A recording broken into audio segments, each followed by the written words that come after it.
Okay. So, welcome everyone in the Farmington Salesforce Developer Group and Salesforce Apex Hour. Salesforce Apex Hour is a recursive event where sometime we will use to meet in Farmington Hill on a particular location, or mostly we will going to do the online session on a particular topic. We are lucky we have a Daniel Peter today as a speaker, and he's a Salesforce MVP, and he's going to share his knowledge on very good topic, HyperBatch job today. And today's agenda is like why we should use the HyperBatch job and what is the difference between HyperBatch job and the traditional batch job and how to use it. And after that, Daniel will give one demo to us. And after that, if you have any question and answer, feel free to ask. So let's move into the next slide. So let me tell you who I am. So my name is Amit Chaudhary. I am active on the Salesforce developer community with more than 1,000 best answers. Apart from that, I am also an active blogger at salesforce.blogspot.in. Apart from that, I'm the co-organizer of the Farmington Salesforce Developer Group. If you want to connect with me, feel free to drop me an email on my email ID, amit.salesforce21@gmail.com, and feel free to connect me on Twitter with amit_SFDC. So we have a guest today. So our speaker is Daniel Peter. I hope everyone know about him very well. So he's a very famous person.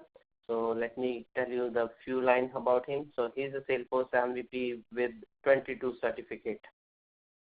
And I hope that will be better, Daniel, if you can give your overview in your words. So that will be really helpful for others. So let me give control to you. Let me make you presenter.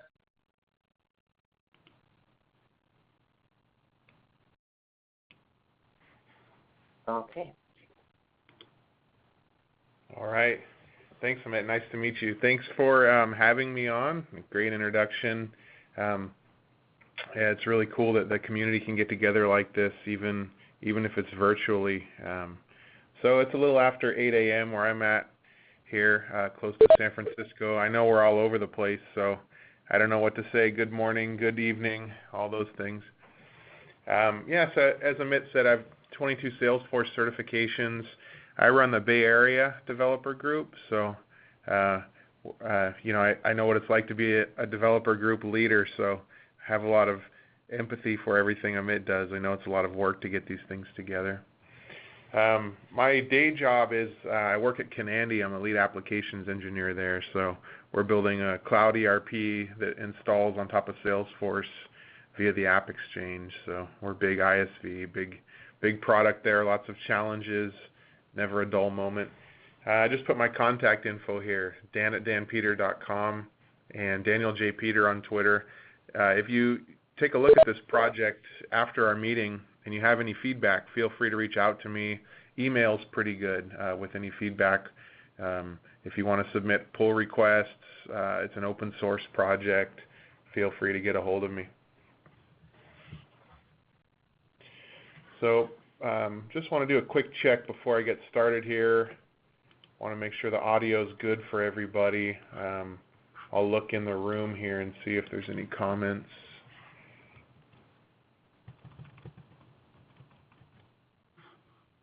Okay. Hopefully it's good.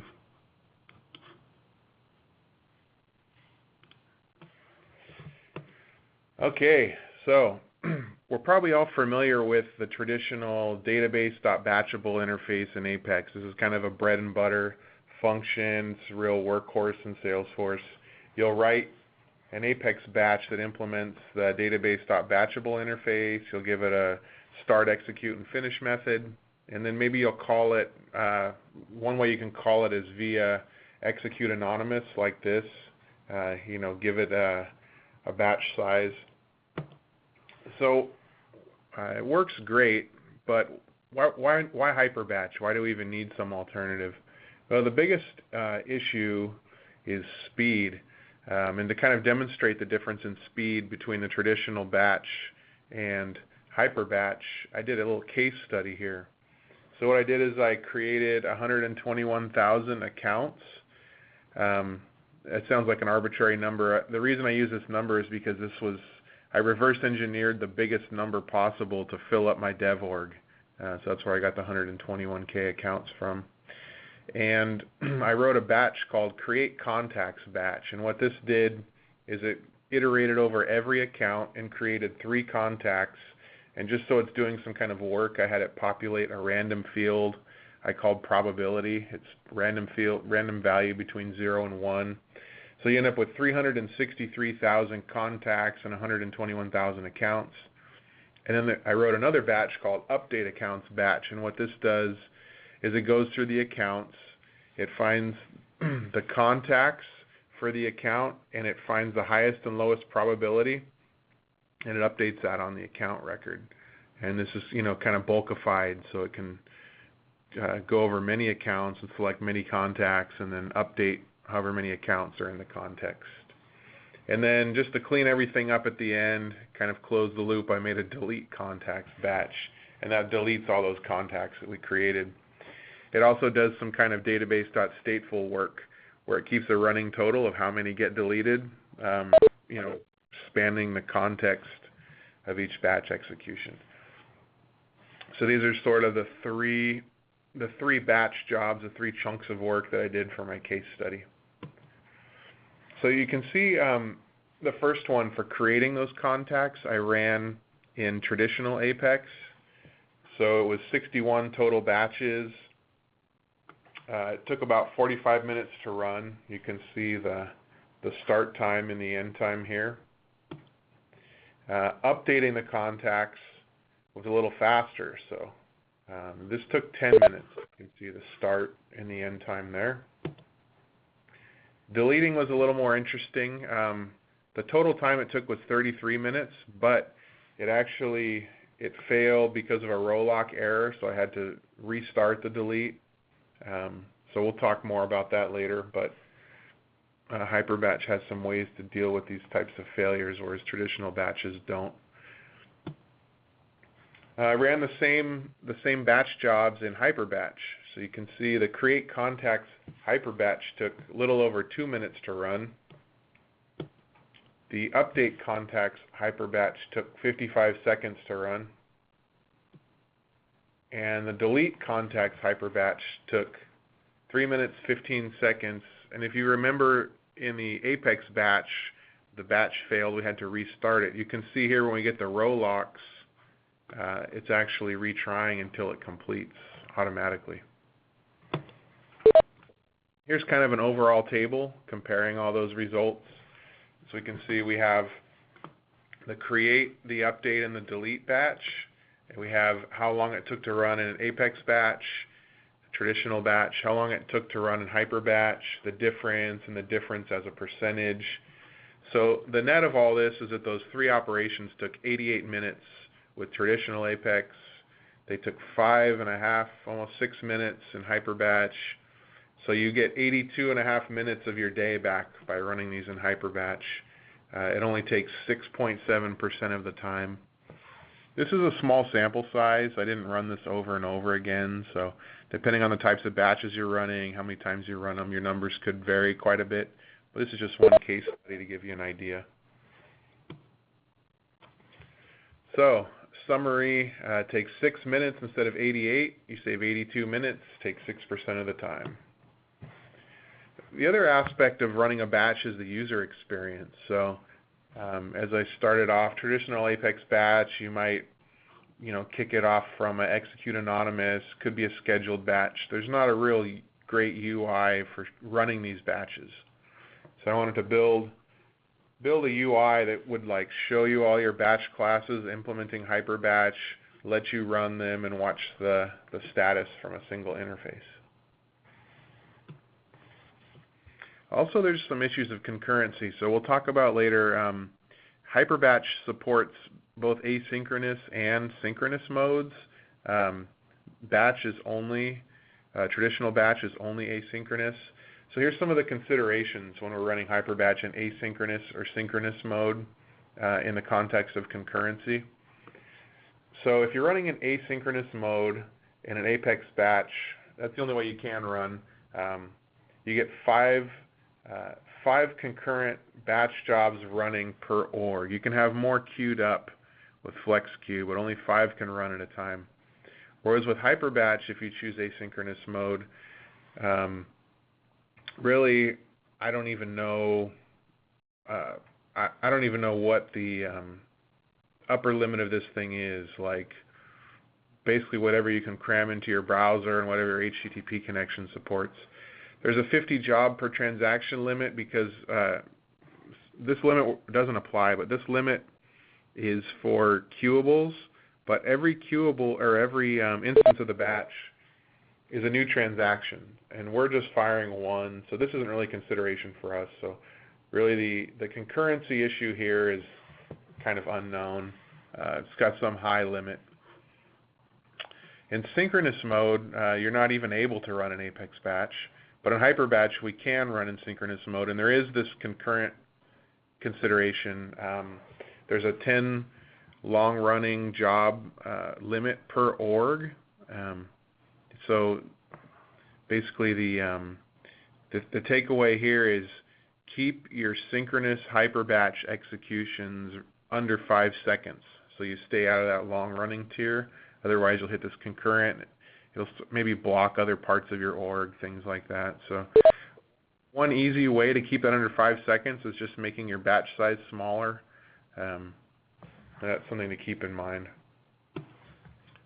Some other issues about concurrency are being able to fire jobs at the same time.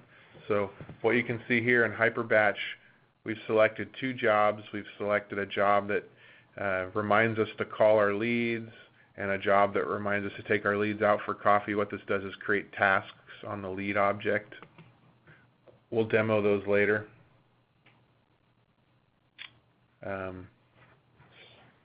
So you can see we selected 2 jobs and we hit run, and then it fired them at the same time, which is a little more difficult to do with traditional batch Apex.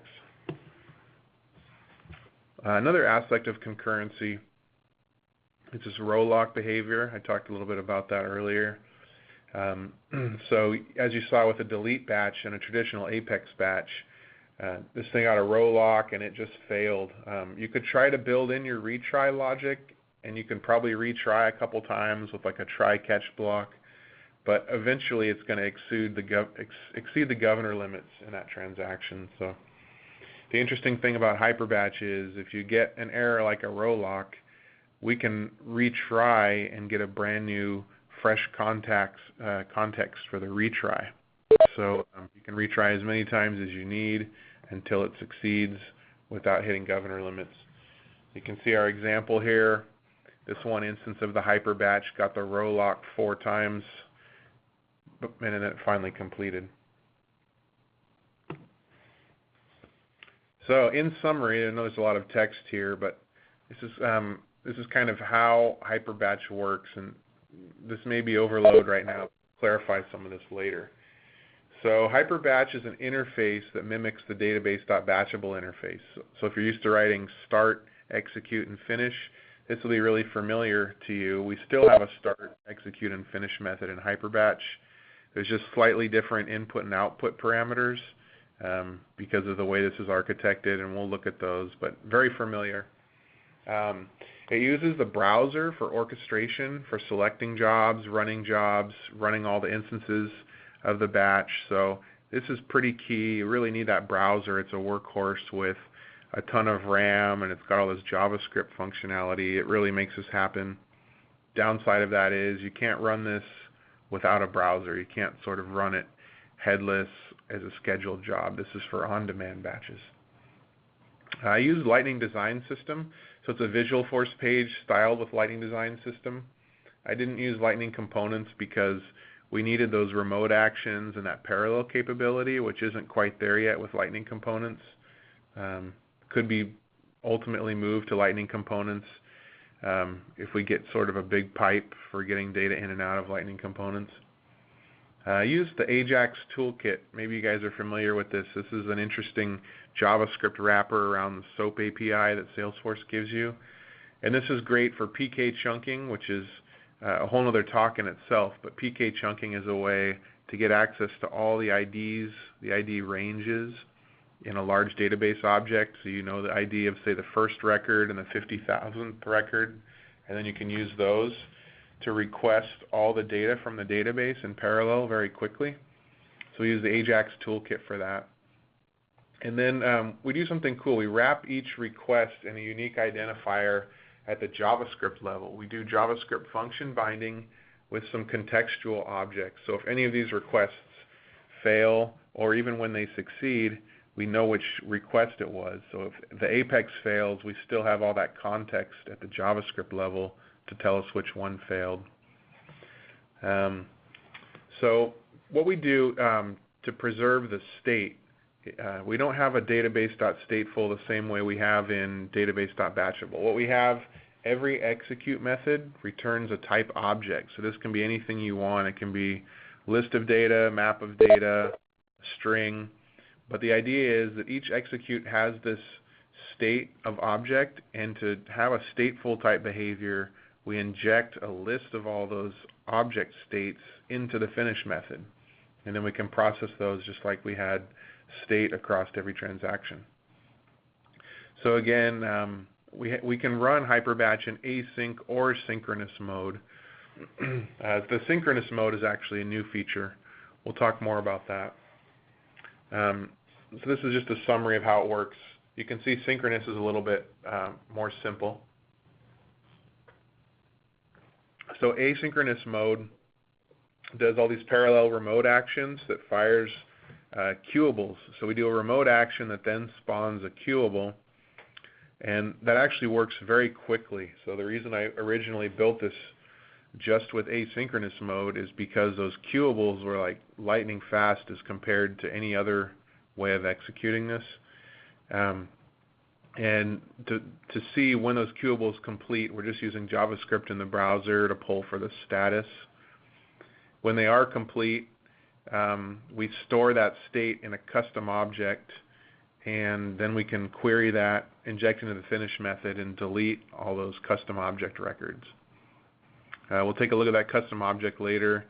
It's kind of cool. We do a hack where we store ton of data in one record, so we're not charged with very many records. We just do a bunch of long text areas on the field, and we chunk that state into the long text area field. So we can actually have a very large state across the whole batch.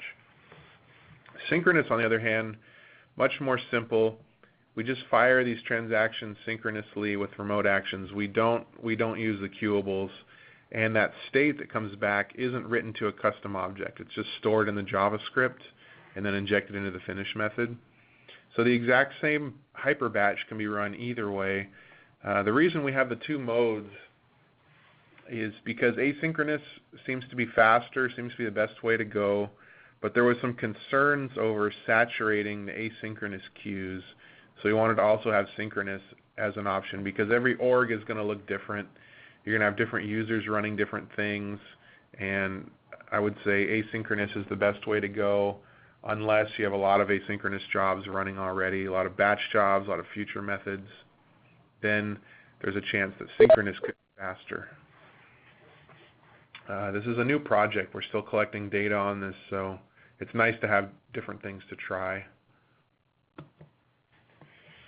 So here's what this interface looks like that you implement. It's pretty simple. It's the start, execute, and finish like you would see in database.batchable. But you can see the start method actually takes a custom object. It's like a user-defined data type called HyperBatch start. And the HyperBatch start object is down below. You can see the object name is a string and the query is a string. So instead of giving this a query locator, we're giving it a HyperBatch start object. The reason we have to feed in the object name and the query separately is just to make the PK chunking a little easier. PK chunking is going to chunk the whole object that you give in object name, query is going to run that query, and it's going to chunk it with the ID ranges that you gave from the object and object name. So we could have parsed object name out of the query, but that's a little more brittle. So we just created this user-defined type with these two properties. The execute method, it takes in a list of S-object called scope. That's exactly the same as database.batchable. You're probably very familiar with that. You iterate over that scope and do something with it. But you can see it returns object, whereas normally the execute method in database.batchable is void return type, but this one actually returns object, and that's your state. And then the finish takes a list of S-object state, and that's just all of those objects from all of the executes stuck into a list and then put into the finish method so you can maintain that state. So that's the interface that you implement. Here's the architecture for the asynchronous mode. It's fairly detailed, but I think it's important to run through it. You can see the first thing we do is we use the tooling API to query the symbol table to find all the classes that implement HyperBatch, and that's for that UI that we see up front that gives us a list of all of our HyperBatch classes. Once we have that list, we display them all in the Visualforce page. You'll click on one or more, and you'll kick this off, and it'll run the HyperBatch start. HyperBatch start will go to that object, PK chunk the whole object via a query locator, and what it'll end up with is a list of all of your chunks of that object, and these end up ultimately being like your execute methods that you're going to fire. This is similar to what database.batchable does behind the scenes. You know, when you build your query locator, it chunks that thing up based on your batch size, 2,000, whatever you give it, and builds all those chunks. So those chunks in asynchronous mode will fire a remote action per chunk, which is a wrapper around a queuable method, which dynamically calls your execute method that you've defined in your HyperBatch class. Each one of these queuables, when it's done, writes its state to a HyperBatch output custom object. All the while the UI is polling for the status of all these. When all these things are finished, it knows to run the finish method.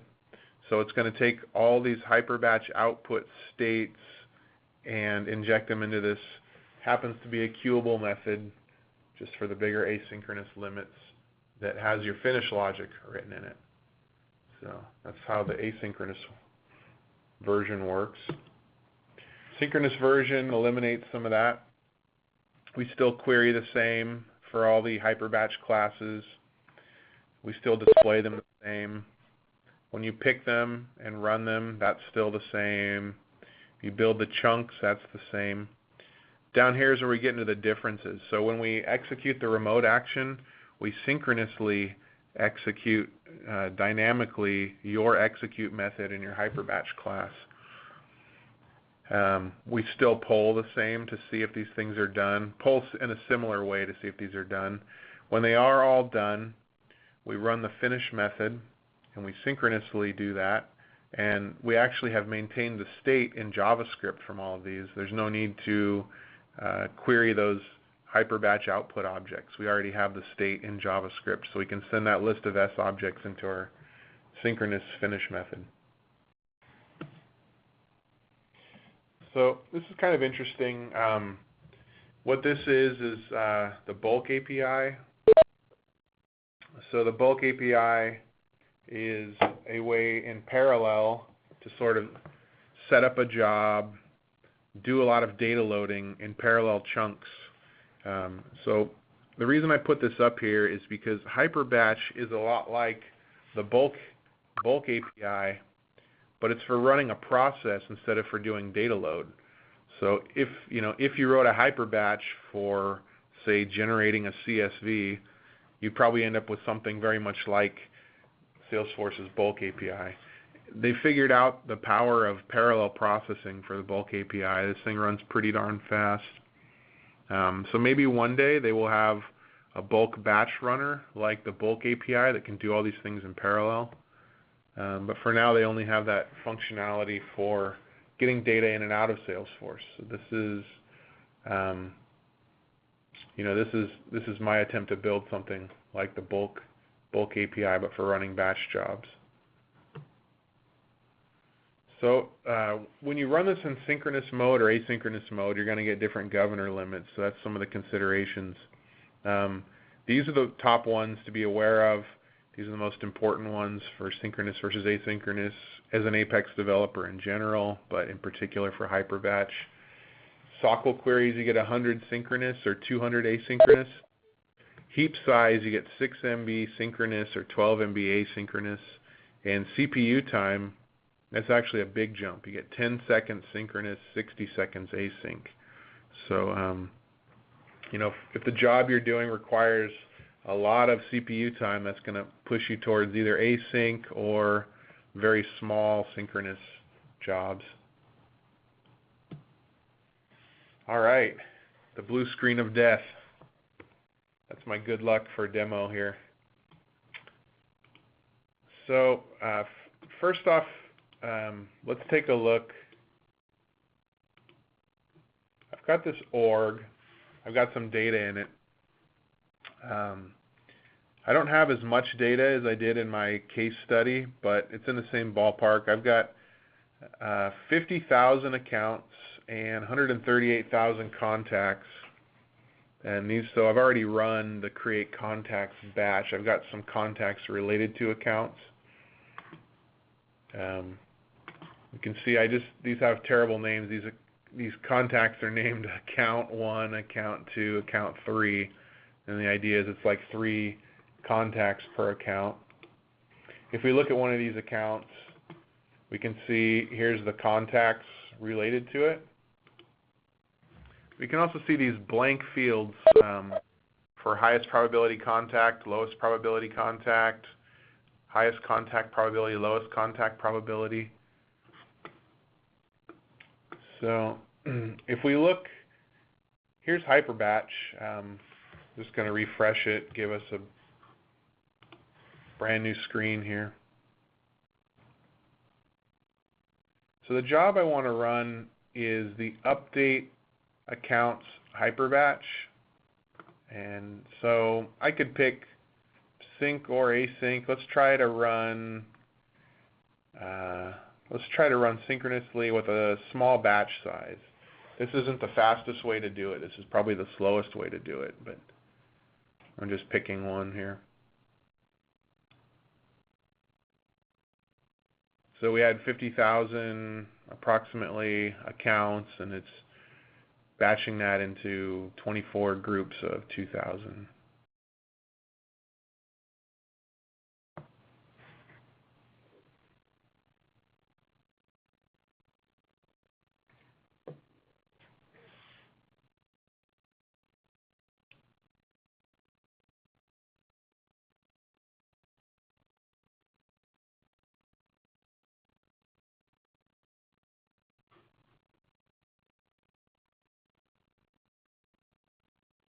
You can see since it's it's not asynchronous in this case, but it fired all these synchronous methods in parallel, and so they're coming back in an arbitrary order.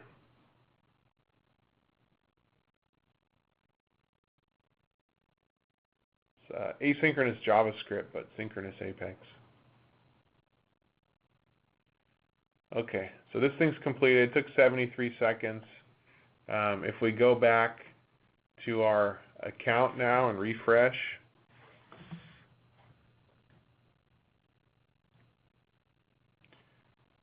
and go to the details, we can see now it's found the highest probability and lowest probability contact for this account, and this is just a formula field pulling the contact probability. So we can see it did its work. Another thing we could try, just for comparison, we can run this thing a second time. I think let's take a look at this job really quick. So the update accounts HyperBatch is iterating over the account object. But I think we can set this thing pretty big. Let's try 9500 to do that same update in asynchronous mode. So now it's only doing 6 batches. It's running these things as queuables with big governor limits.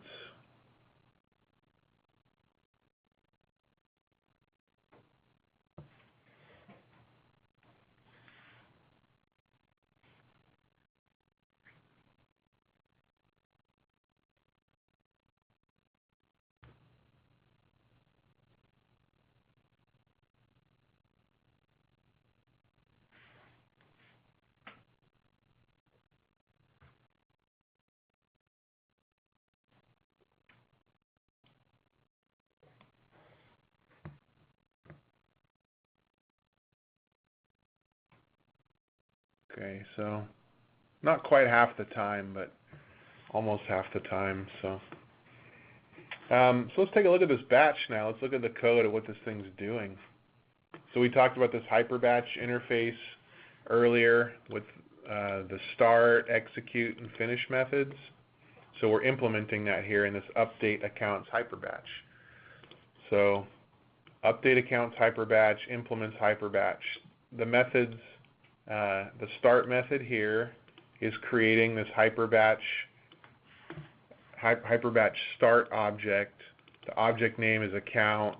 The query is just select ID from account. So we're selecting all accounts as part of our batch. We set our batch size to 9,500 in the last example. So the execute method is getting 9,500 of our 50,000 accounts injected in here is a list of S object called scope. What we're doing in here is pretty similar to what you'll see to a standard Apex batch in your execute method. So we're gathering up all those IDs. We're re-querying accounts based on the ID. We don't have to do this, but this is just the way I did it. Instead of injecting everything we need into the list of S object, I'm re-querying right in here. Doing a child query just so I can have one query with all the accounts and the contacts. And I'm going through the contacts, finding the highest and lowest probability. This block here is getting the lowest. This block here is getting the highest. And this is bulkified. So we've got a map, account update map. And this map is an ID to an account map. This basically lets us keep a distinct list of the accounts to update. We update the values after we get all the minimum and maximum probabilities. This is the unique part that you won't see in an Apex batch. So if we look at the return type on execute, the return type is object. So down here we're actually building that object. In this case we're doing it a map of string to object. It could be anything. The reason we're doing it as a map of string to object is because our state information, like database.stateful sort of information, has multiple variables in it we want to save. So we're saving the size, which is 9,500 for most executions.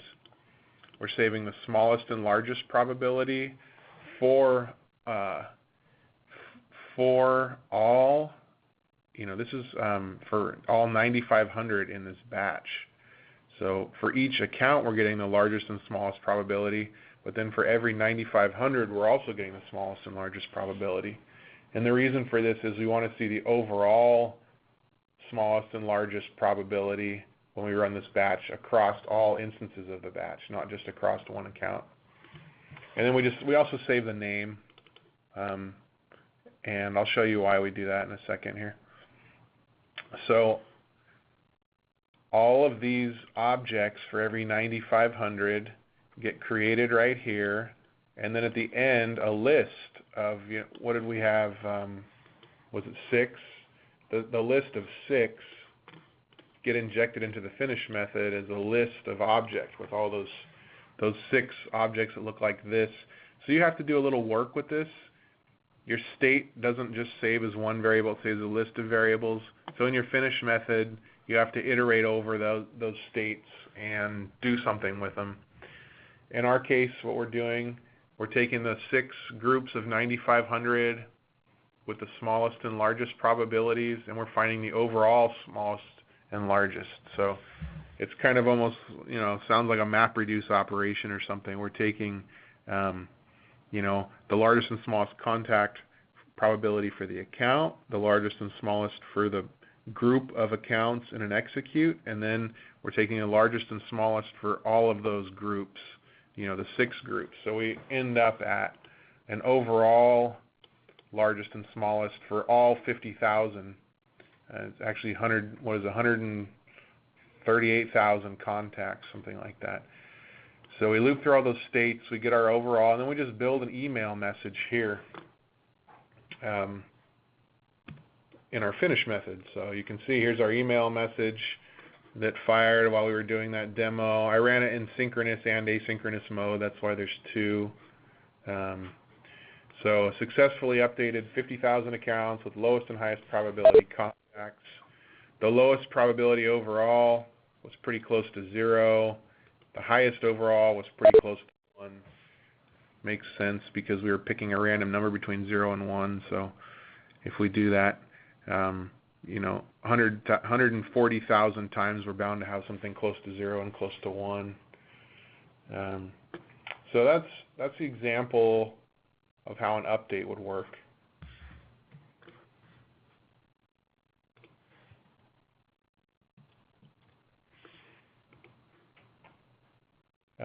The next thing I don't want to get into a ton of detail on, but really the workhorse of this, the bulk of the code, as you can see the apex is pretty small, pretty clean. Really the workhorse of this thing is this Visualforce page.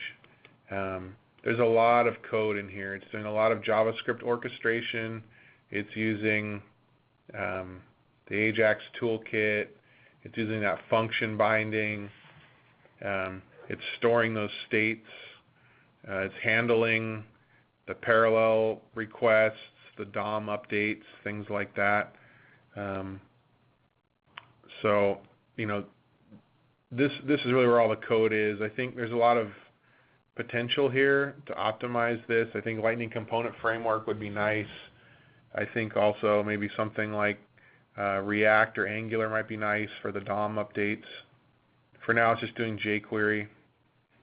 If we add very many more features to this, we'll probably have to move to some framework.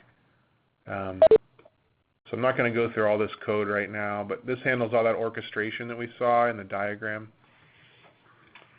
The other thing I want to show you, in the asynchronous mode, a queuable can't return anything. It can only, if you need to get information from a queuable, you have to persist to the database. So I wanted to show you some of these HyperBatch output records.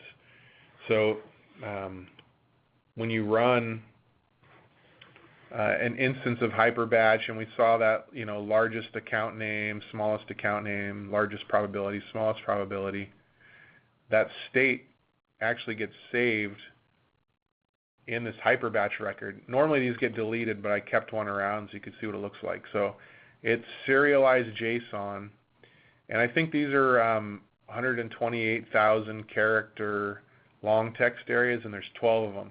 So this is the most data you can jam into one record in regular fields without using like a file attachment or something. So if this state was too big to fit in here, we would have just chopped it somewhere. We would have chopped it here, and then the next part of it would have gone in the next field, something like this. And HyperBatch is smart enough to join all these into one big JSON blob and then deserialize that into type of object. So you can fit whatever it is, 128,000 characters times 12 in here. So, and that's just for one batch instance. Okay, I found something on the web for why is that into type of object. So Siri's talking to me, sorry there. Yeah, so that's what this object looks like. Pretty simple. Cheap, quick and dirty way to save our state. we link it to the asynchronous job ID of the queuable so we can easily reconcile which ones went with which job. And that's how we store the state. So the other thing I wanted to show you was running these things in parallel. So that's pretty cool. If we take a look here, we've got this lead. This is just one of the default leads that creates when you spin up a dev org. This is Bertha Boxer. I made 3 batch jobs that are very similar, HyperBatch jobs. And they create some tasks on lead. This is what they look like. They still have the start, execute. There's nothing in the finish in this case. But what they're doing is creating tasks on the leads. So I created one to remind you to call the lead, one to remind you to send them an email, another one to remind you to take them out for coffee. And let's run it synchronously. You can see it kicked off all 3 at once. We don't have a lot of the leads in the system, so it was able to do it just in one batch. Then if we go back here and refresh, we should see 3 tasks. 3 tasks were created on all the leads. It's only showing 2 maybe because of the way this view is. If we click, there's the 3 if we click the more steps. So that is demonstrating running these things in parallel.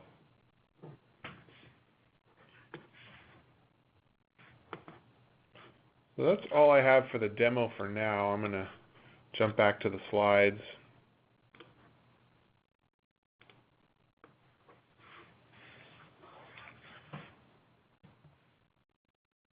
Okay, so yeah, the new features, I recently created that synchronous mode. And you saw the control for the batch size. We can set that thing to, 9,500, 2,000, anything we want, whatever fits within the context. Also, I've written some test methods for this, so there's actually enough code coverage now to where you can deploy this to production. You can take a quick look.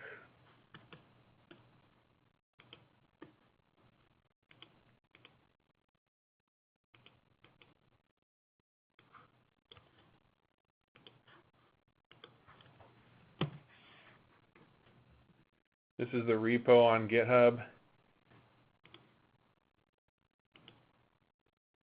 So, yay, test methods. Some to-dos in here, right? They're not the greatest, but at least they give us enough coverage to deploy the thing.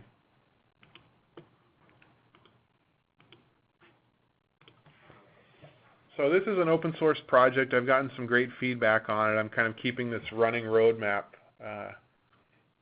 with all the great feedback I've gotten. Some of the stuff that I've introduced as new features has come off this roadmap, so those things are now off the roadmap and delivered. But I'm going to go through this really quick, and hopefully you guys can suggest more features for this for the roadmap. So one thing is throttling the requests. So right now, let's say you have 1 million records, and your batch size is big, and you fire these things off. It's possible that you can basically just overwhelm the limits of, say, your browser, your computer's internet network by just having too many open big parallel requests going at once. So kind of throttling it and giving us a rolling window of X number of open connections would be good. I haven't hit this problem yet. Chrome on a fast network seems to be able to handle hundreds of these large open connections, maybe even thousands, but I'm sure there is some upper limit. So it'd be good if we built in some behavior that could throttle that. Also, enhancing the user experience is an ongoing thing. I think especially as we add more features, we can't just keep bolting them on without redesigning the UI.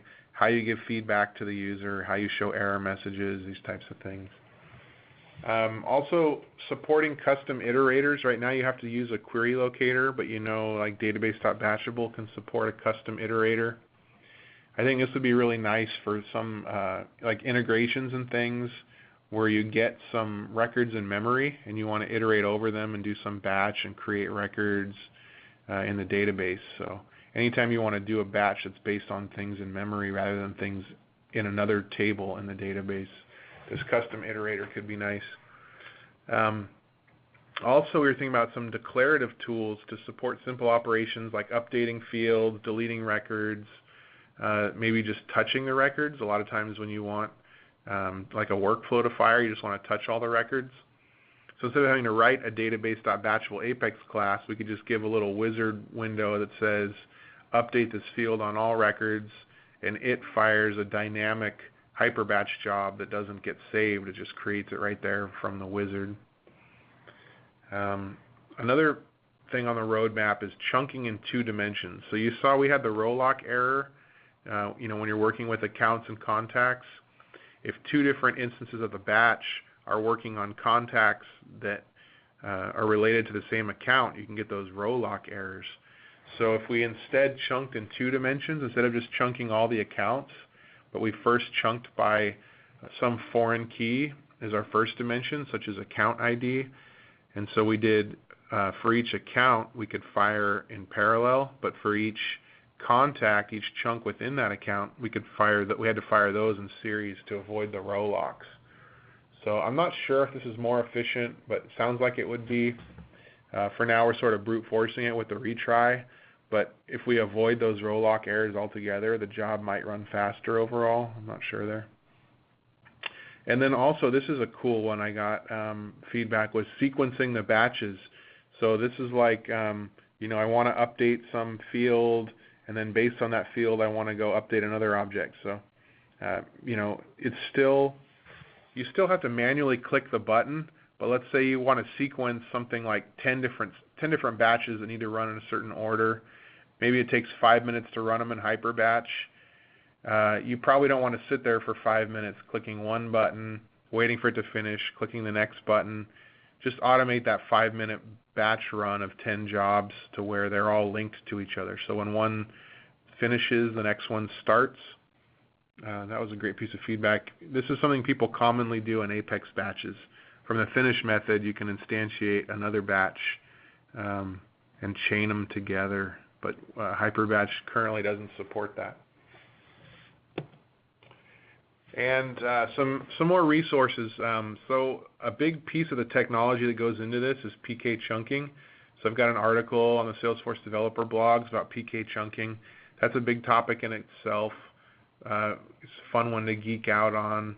But basically, this is how you get access to all your data in the multi-tenant cloud. You have to know how to really work with these Salesforce primary keys that translate to these special Oracle database primary keys that are highly indexed and can allow you to get selective queries, queries that don't time out, and queries that don't return some unknown large amount of data.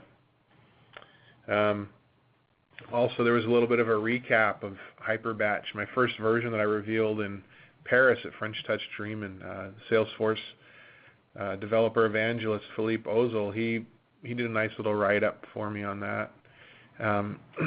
And I did a community conference presentation on PK chunking. So if you want to see my presentation rather than reading the article on the developer blog, that's available.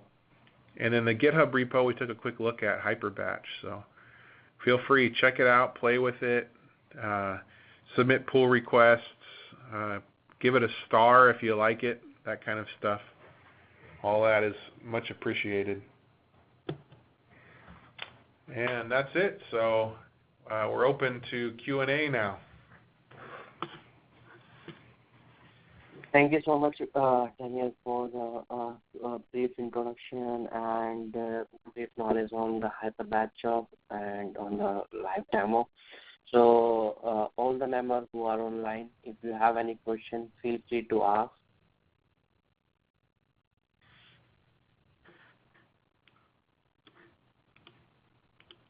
I think while I'm waiting for questions, maybe for fun, how about we just wipe out all the contacts in the system? That might be kind of fun.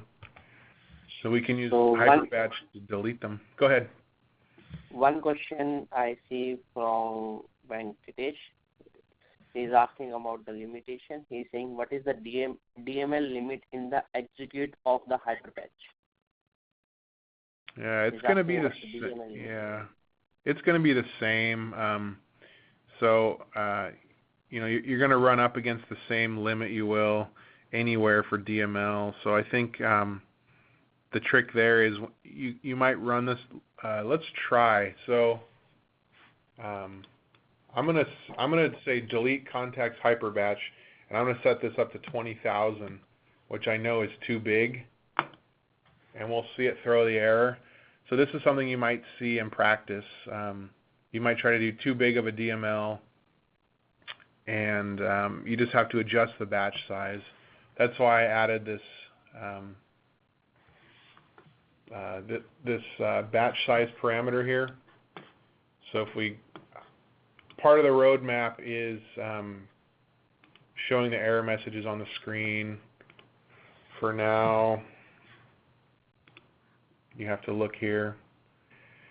So you can see we got the same DML error we would get in any context. So that's why I was using the limit of 9,500. It's like less than 10,000, but it's not right at 10,000, so you have a little buffer there in case you're updating some other object as a ancillary process, a notification object or something.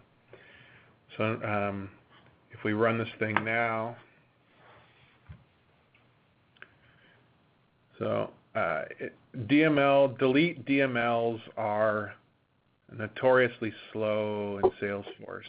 So right now we're deleting something like 140,000 records. You see we're getting the row lock and the retry. So we can just let this run in the background while we take the next question. Okay. The next question is from Ajay. He's asking, can we invoke one HyperBatch from the another HyperBatch? No, not currently. That's a great question. That's actually on the roadmap. That's what this one was intending. When I presented this at Snowforce in Salt Lake City, that was a key piece of feedback that came out of it. So probably what I need to do is move this one up in the roadmap. It keeps coming up. So another question from Gina. She's asking, do we have any scheduler for these batches, or directly from we can run from the UI only? So we can use the system scheduler or not for this? No, you can't. I think so. That's the downside of this, right? It's pretty awesome for a lot of reasons. It's fast. It's parallel, but it has to be run on demand in your browser. The only way, to schedule it would be to set a reminder on your calendar to come and click the button. So for now, I'm just saying it's better for these on-demand batches, which there is a use case for. So a lot of batches you want to run on demand and not on a schedule. I would say if you really need to schedule this thing, you could do a hack with something like Selenium or something like that. But I think if you really need to schedule it, you're probably going to have to do it off the platform. So this code would port pretty nicely to Heroku. I've done it before. But the problem with that is now you've got another platform to run on Heroku. So, that's the trade-off. It's all native on Force.com, but it can't be scheduled. It only runs in the browser. So. Got it. So it's just we can execute the batch from this Visual Force page only. So there's no scheduler currently available. Am I right? Yeah. So for now, that's correct. And so for now, I'm just saying it's for the on-demand batch use case only, rather than addressing the scheduled use case at all. Okay. Any question from anyone? One question. Can you call the HyperBatch from Apex trigger? No. I think you could use, if you really wanted to, you could implement that method and call it from a trigger, but there's not going to be any gain from doing that. You're not going to gain, if you were to call, you could instantiate one of these from a trigger, but it's not going to buy you anything. You're still going to have the same problem with limits and everything. So I would say trigger's not appropriate for this, just running from the Visualforce page for now. Okay. Another question from the Gita. She's asking, there is any functionality of stateless and stateful, same like the traditional batch job? Yes, there is. So I'm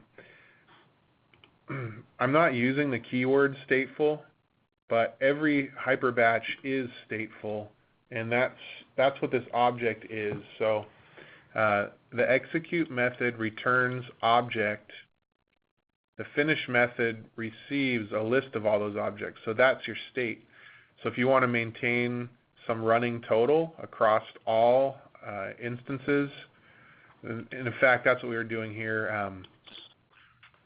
This, if you think about database.stateful and how you have all the variables you can access across all the instances, these are the variables right here. So when we get into our finish method, we have access to the absolute highest and the absolute lowest. The implementation is definitely different, but you achieve the same goal. You don't just have a variable that sits on the page, which that could be a future enhancement to build something like that. But for now, we just have this object, and it can contain whatever you want, and then you get a list of all those objects, and that's your state across all instances of the batch. And you have to do a little bit of the legwork to do what you want with those. You iterate through them, throw out the ones you don't want, keep the ones you want, that kind of thing. Okay. One more question from the Shri. Will give the list of the record failed for any reason at the end of the batch job? No. The only thing you get is what we saw. So you kind of get green status or red status, but you'll just get like a few keywords right now. It shows you if it's doing a row lock with a retry, or it shows you if it fails. It doesn't show you why it fails, so that would be an enhancement. I have access to that data, why it fails. I'm just not surfacing it on the UI. So I think it might be too much output to see a failure message for each one. I'm trying to figure out the best UI for that, but the idea is if it failed, you'd want to know why. I think also when it fails, we don't fire the finish method, but we could. So I think something interesting there would be maybe the finish method could have a success or failure status, and in your finish method, if it is a failure status, you could customize your email message to include the failure. Right now, it's an on-demand batch, so it's kind of assuming that the user is going to be at this screen interacting with it. So I think you're always going to sort of know the status of this, but I think there's a way to improve on giving the status to the user. So if you have any feedback there as to how we could add a more detailed report of probably just the failures. I mean, if it succeeds, I don't think people care as much, but if it fails, maybe produce a better message so they can go and fix the failure. Okay. One question, can we do the web service call out from here? Yeah, you should be able to do a web service call out either synchronously or asynchronously. I haven't done a demo for that, but I should.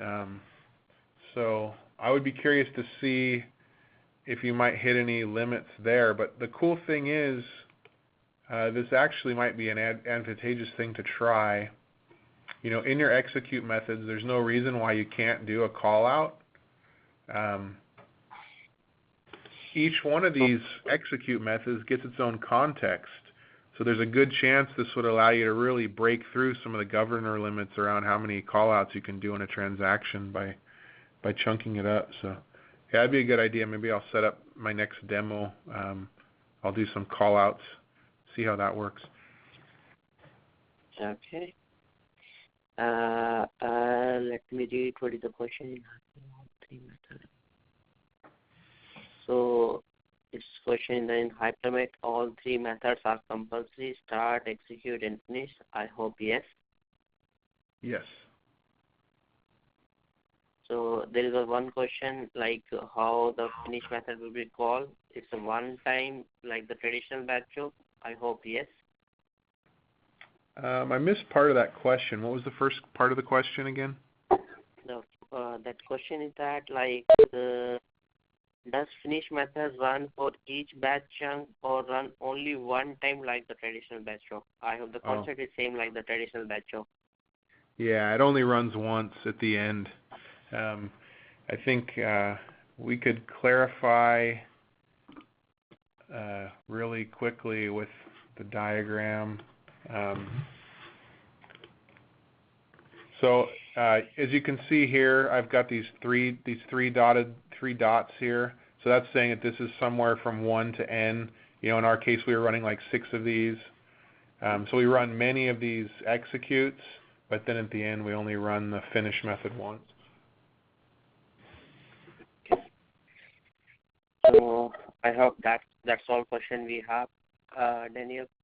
So I hope if any other have, if you guys, if you have any other question, feel free to post or pad on the page and all, or feel free to email us. We'll try to get your answer and we'll post you back. So even Daniel also provided some form where he quoted some code and all. So you can pose a question. He will try to answer. Yeah, I mean, I don't have a ton of time to devote to this, so I really like it, but I think I'm going to be leaning on the community to help provide enhancements. So please play with it, submit pull requests, submit suggestions, and you know, I can put a little bit of time into it. Maybe, you know, present this at Dreamforce or something like that. But you know, as cool as it is, I just don't have the time. I would like to work on it. So hopefully we can push this thing forward together. Yep.